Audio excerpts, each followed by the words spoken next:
ഒരു ദിവസം 12 ഭാവങ്ങളിൽ ദർശനം നൽകുന്ന മൂർത്തിയാണ് ഗുരുവായൂരപ്പൻ. അവ ഇപ്രകാരമാണ്. നിർമാല്യ നേരം വിശ്വരൂപ ദർശനമാണ്. ഈ സമയത്ത് ദർശനം നടത്തിയാൽ മഹാപാപനാശനമാണ് ഫലം.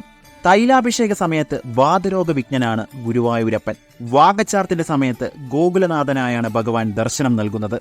ശംഖാഭിഷേക സമയത്ത് സന്താന ഗോപാലനാണ് ഗുരുവായൂരപ്പൻ.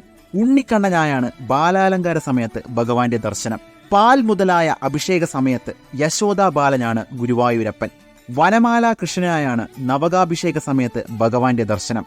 ഉച്ചസമയത്ത് സർവാലങ്കര ഭൂഷണനായാണ് ഭഗവാൻ ഭക്തർക്ക് ദർശനം നൽകുന്നത്. സന്ധ്യാസമയത്ത് സർവമംഗളദായകനാണ് ഗുരുവായൂരപ്പൻ.